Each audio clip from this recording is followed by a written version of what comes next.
नमस्कार दोस्तों, स्वागत है आप सभी का आपके अपने YouTube चैनल में जिसका नाम है बोर्ड परीक्षा। आज हम लोग बात करेंगे NCERT बेस्ड मैथमेटिक्स के बुक के सोल्यूशन के। राइटर का नाम है डॉक्टर मनोहर रे और हमारे सामने चल रही है एक्सरसाइज 13B। और एक्सरसाइज 13 जो है वो पृष्ठीय क्षेत्रफल और आयतन से रिलेटेड है। तो यहाँ पर हमने लिखा पृष्ठीय क्षेत्रफल एवं आयतन। अब हम चलेंगे यहाँ पर क्वेश्चन नंबर 7 की ओर। क्वेश्चन नंबर 7 आपकी स्क्रीन पर। राइटर बहुत ही मशहूर है, डॉक्टर मनोहर है। अगर आपके पास बुक नहीं है, कंफ्यूज ना होइएगा, डिस्क्रिप्शन पे हमने हर एक सवाल को लिख दिया है। क्वेश्चन नंबर 7 में कहा जा रहा है कि एक इंजीनियरिंग के विद्यार्थी रचिल ने एक पतली एल्युमिनियम की शीट का उपयोग करते हुए एक मॉडल बनाने के लिए उससे कहा गया और एक ऐसे बेलन के आकार का मॉडल हो जिसके दोनों सिरों पर दो शंकु जुड़े हों। यह मॉडल का व्यास 3 सेंटीमीटर है और कह रहे हैं इसके दोनों सिरों पर जो दो शंकु जुड़े हुए हैं और मॉडल की कुल लंबाई 12 सेंटीमीटर हो। यदि प्रत्येक शंकु की ऊंचाई 2 सेंटीमीटर हो तो कहा जा रहा है आपसे कि रचिल द्वारा बनाए गए मॉडल में अंतर्विष्ट हवा का आयतन ज्ञात कीजिए।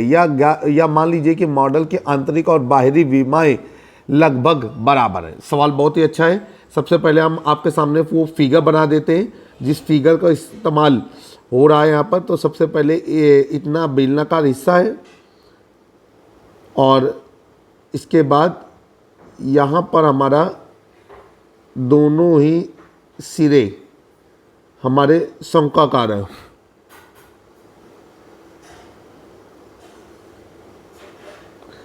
अब हम क्या करेंगे कि ये हमारा कुछ इस तरीके से रहेगा और ये हमारा इस तरीके से। सेम दूसरा हिस्सा भी है हमारा।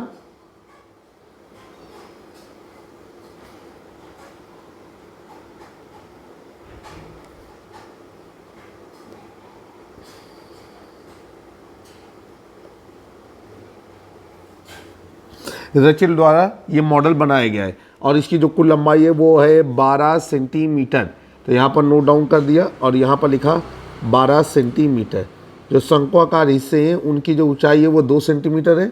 तो ये केंद्र हो गया और ये जो लंबाई है हमने यहाँ पर लिख दी 2 सेंटीमीटर। और ये जो आंतरिक व्यास है वो कितना दिया गया है, वो दिया गया है 3 सेंटीमीटर। आंतरिक व्यास 3 सेंटीमीटर। ठीक है, सवाल को नोट डाउन किया। अब सवाल के जो पार्ट हैं उनको नोट डाउन करेंगे। चित्र तो बन गया है। यहाँ पर हम लोग लिखेंगे कि मॉडल की कुल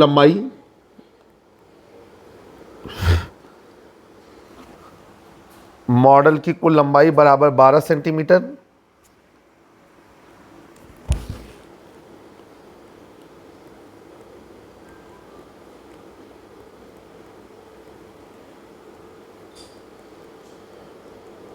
इसके बाद शंक्वाकार भाग की ऊंचाई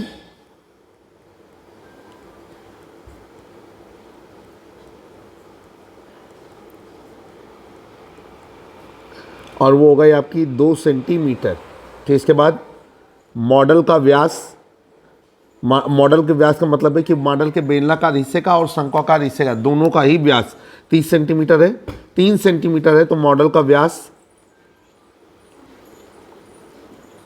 बराबर 3 सेंटीमीटर। और अब हमें निकालना है कि मॉडल में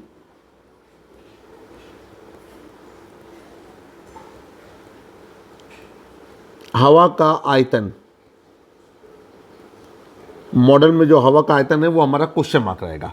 चलिए भाई शुरू करते हैं। सबसे पहले हम लोग क्या करेंगे, मॉडल के बेलनाकार शंक्वाकार भाग में हवा का आयतन निकाल लेते हैं। ठीक है, तो यहाँ पर लिखेंगे कि शंक्वाकार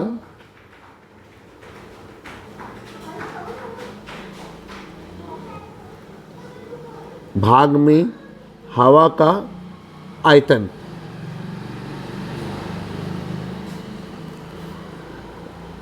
एक शंक्वाकार भाग में हवा का आयतन बराबर। अब हवा का आयतन उस आकृति के आयतन के बराबर होता है। ये हो जाएगा आपका 1/3 पाई आर स्क्वायर एच। अब यहाँ पर आ जाएगा आपका 1/3 पाई रहने दें आर का मान कितना है, आर का मान अभी हमने निकाला नहीं है। आर का मान जो मॉडल का व्यास है वो 3 सेंटीमीटर है, तो मॉडल की त्रिज्या हो जाएगी कितनी, 3/2 का वर्ग और गुणे h, तो मॉडल की ऊंचाई जो है वो है हमको 2 दी गई है। तो सबसे पहले तो हम इससे पहले निकालेंगे मॉडल की त्रिज्या। तो यहाँ पर लिखा मॉडल की त्रिज्या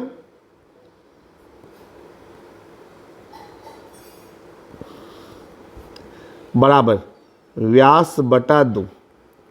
व्यास कितना है हमारा, मॉडल का व्यास है 3/2 और इकाई क्या लगा दिया, सेंटीमीटर। अब हम इसे हल करेंगे तो ये हो जाएगा आपका 1/3 गुणे पाई गुणे 9/4 और गुणे 2। अब ये हो जाएगा आपका 3 तियाँ 9 और 2 दूनी 4, फाइनली हो जाएगा आपका 3π/2 और इकाई लग गई घन सेंटीमीटर। तो जो शंक्वाकार भाग में हवा का आयतन है वो है 3π/2 घन सेंटीमीटर। अब हम आगे चलेंगे। अब हमको लिखना है कि इसलिए दोनों शंक्वाकार भाग में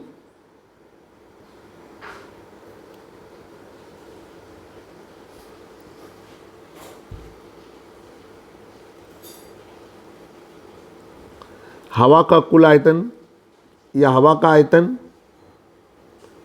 अब दोनों शंक्वाकार भाग समान है तो ये हो जाएगा 2 गुणे 3π/2, 2 से 2 काट दिया और ये हो गया 3π और इकाई क्या लगा दिया, घन सेंटीमीटर।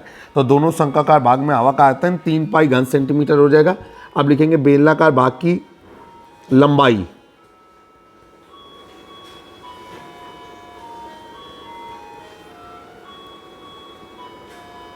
बराबर, अभी हो जाएगा आपका चित्र, देखिए चित्र आपने बनाया होगा अपनी कॉपी में, मॉडल की कुल लंबाई माइनस 2 गुणे शंकु की ऊंचाई, क्योंकि 2 शंकु हैं इसलिए 2 का गुणा करना पड़ रहा है। मॉडल की कुल लंबाई 12 दी गई है, 12 माइनस 2 गुणे 2 और ये हो जाएगा 12 माइनस 4, 12 में 4 घट गया तो कितना आ गया 8 और इकाई लगा दिया सेंटीमीटर। तो बेलनाकार भाग की जो लंबाई है वो 8 सेंटीमीटर हो गई। अब नीचे लिखेंगे चूंकि बेलनाकार भाग में हवा का आयतन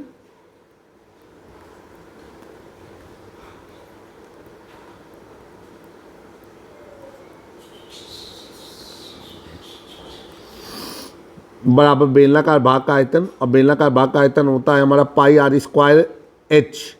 तो यहाँ h ना होकर के l होगा, चूंकि लंबाई दी गई है, पाई को पाई रहने दें। आर का मान हो जाएगा आपका 3/2 का स्क्वायर गुणे एल का मान हो जाएगा 8।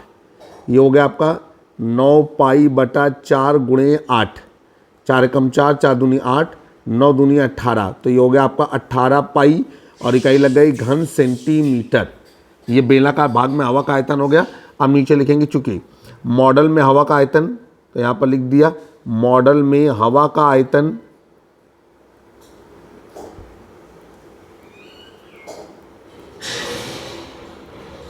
बराबर, अभी हो जाएगा बेलनाकार भाग में हवा का आयतन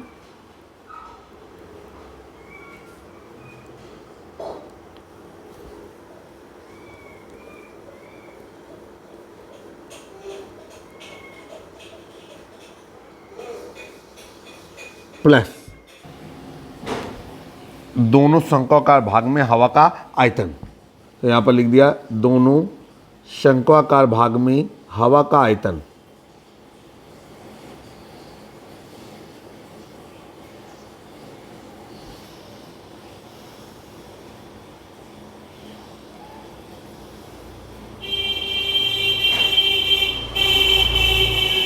चलिए भाई, बेलनाकार भाग में हवा का आयतन है 18π और शंक्वाकार भाग में 3π, तो ये हो जाएगा आपका 18π धन 3π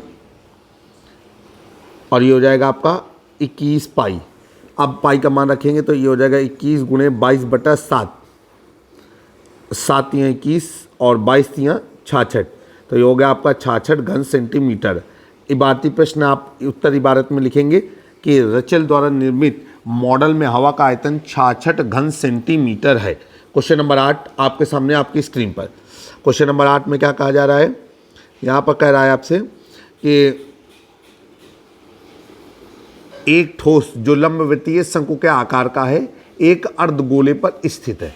इसके बाद अर्धगोले की त्रिज्या 2.1 सेंटीमीटर है तथा शंकु की ऊंचाई 4 सेंटीमीटर है।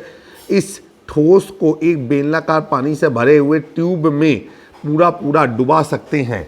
करें इस बेलन की त्रिज्या 5 सेंटीमीटर और ऊंचाई 9.8 सेंटीमीटर है। ट्यूब में शेष पानी का आयतन ज्ञात कीजिए। ऐसा ही सवाल अभी आप पिछले कुछ समय पहले कर चुके हैं। आइए अब हम इसे हल करने की कोशिश करेंगे। तो ये हो गया आपका, सबसे पहले लिखेंगे कि अर्धगोले के ऊपर एक ठोस जो लंबवतीय शंकु का आकार का है और एक अर्धगोले पर स्थित है। तो आइए भाई, एक अर्धगोला बना दिया इस तरीके से, और हमने उसके ऊपर एक शंक्वाकार हिस्सा रख दिया ताकि वो आकृति निर्मित हो जाए, जिसका हम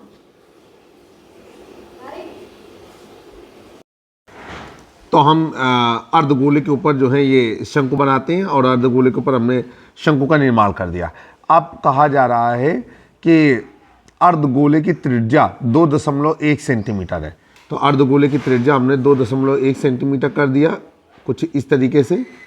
यहाँ पर हम लोगों ने लिख दिया 2.1 सेंटीमीटर, और कह रहे हैं कि जो शंकु की ऊंचाई है वो 4 सेंटीमीटर है। तो आ जाइए भाई, शंकु की ऊंचाई हमारी ये रहेगी, और इसे हमने कर दिया 4 सेंटीमीटर। फिर इसके बाद आगे चलेंगे। अब कह रहे हैं कि बेलनाकार पानी से भरे ट्यूब में इसे पूरा पूरा डुबा सके। चलिए अब हम लोग नोट डाउन करते हैं, लिखेंगे अर्धगोले की त्रिज्या। जो डाटा दिया गया है उसे नोट करेंगे, लिखेंगे अर्धगोले की त्रिज्या।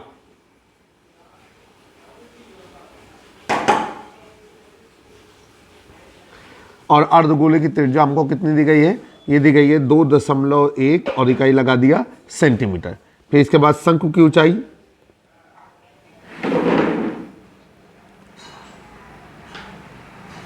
शंकु की ऊंचाई हमको दी गई है 4 सेंटीमीटर। अब हम यहां पर निकालेंगे अर्धगोले का आयतन।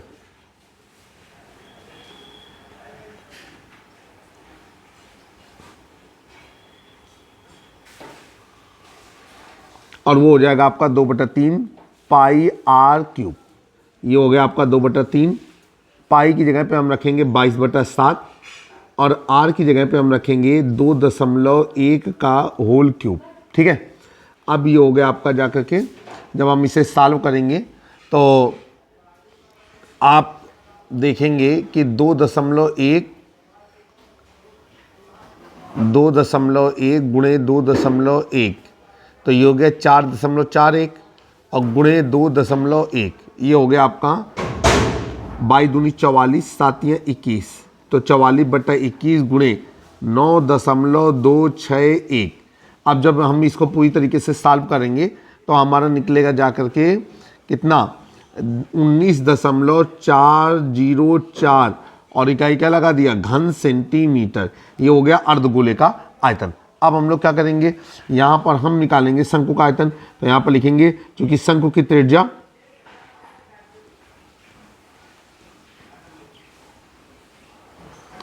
बराबर अर्धगोले की त्रिज्या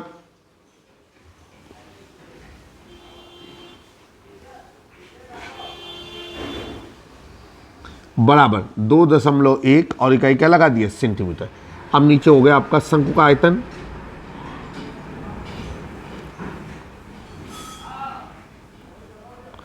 शंकु का आयतन होता है हमारा 1/3 पाई आर स्क्वायर एच। ये हो गया आपका 1/3। पाई का मान रख दिया हमने 22/7, आर का मान रख दिया हमने 2.1 का स्क्वायर, और एच का मान रख दिया हमने 4। आप देखेंगे क्या हो जाएगा, ये हो जाएगा आपका 22 गुणे 22 चौको 88। तो यहाँ पर हमने कर दिया 88/7×21 गुणे 2.1 गुणे 2.1, तो 4.41। ठीक है, 21 शाम 441। अब जब हम इसको पूरा सॉल्व करेंगे तो देखेंगे कि कितना आएगा। ये आ जाएगा हमारा 18.48 घन सेंटीमीटर। आप कैलकुलेशन करिएगा, हम कैलकुलेशन पहले कर लेते हैं, इसके बाद यहाँ पर वीडियो पॉज करके उसे कैलकुलेशन को करते हैं, फिर हल करते हैं। आइए अब यहाँ पर हो जाएगा बेलनाकार ट्यूब के बारे में लिखेंगे। तो बेलनाकार ट्यूब की त्रिज्या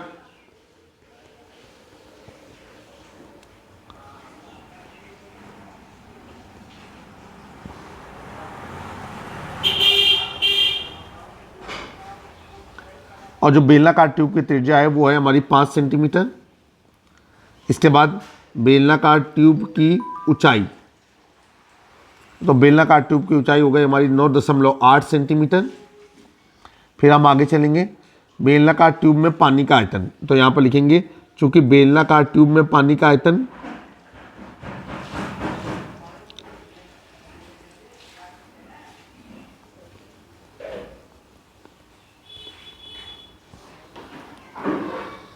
बराबर बेलनाकार ट्यूब का आयतन, तो ये हो जाएगा आपका पाई आर स्क्वायर एच। पाई का मान है हमारा 22/7, आर का मान है हमारा 5 × 5 और एच का मान है 9.8। तो ये हो जाएगा 7 × 7 7 × 28 और 5 25 या 22 पंचे 110, 110 × 5, तो ये हो जाएगा 550 × 1.4। ठीक है, और जब हम इसे करेंगे तो ये हो जाएगा आपका 770। ठीक है, 770 घन सेंटीमीटर। अब कहा जा रहा है कि इस बेलनाकार ट्यूब में हम उस ठोस को डालते हैं तो ट्यूब में बचे पानी का आयतन क्या होगा, तो यहाँ पर लिखेंगे चूंकि ट्यूब में ठोस को डालने पर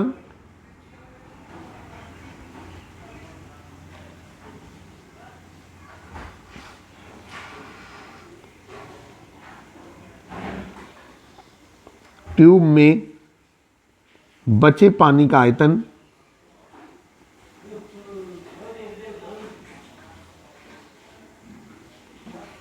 बराबर, और ये हो जाएगा आपका कि ट्यूब में पानी का आयतन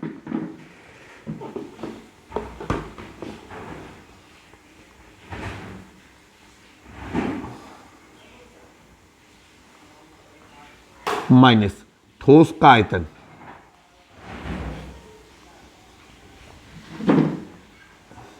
ट्यूब में पानी का आयतन कितना है हमारा, ये हमने निकाला है 770, और ठोस का आयतन कितना निकाला था, तो ठोस का आयतन जो था वो हमारे किसके आयतन के योग के बराबर है, वो हमारे शंकु के आयतन और अर्धगोले के आयतन के योग के बराबर है। तो हम यहाँ पर लिखेंगे शंकु का आयतन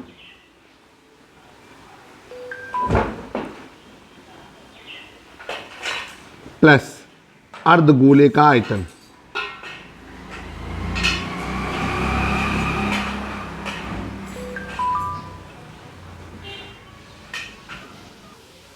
अब हम लोग आगे करेंगे, ये हो जाएगा आपका 770 माइनस शंकु का आयतन, ये हो जाएगा आपका 18.48 प्लस 19.404, और ये पूरा एडजस्ट होने के बाद हो जाएगा 770 माइनस 19.404 प्लस 18.48, ये हो जाएगा 37.884।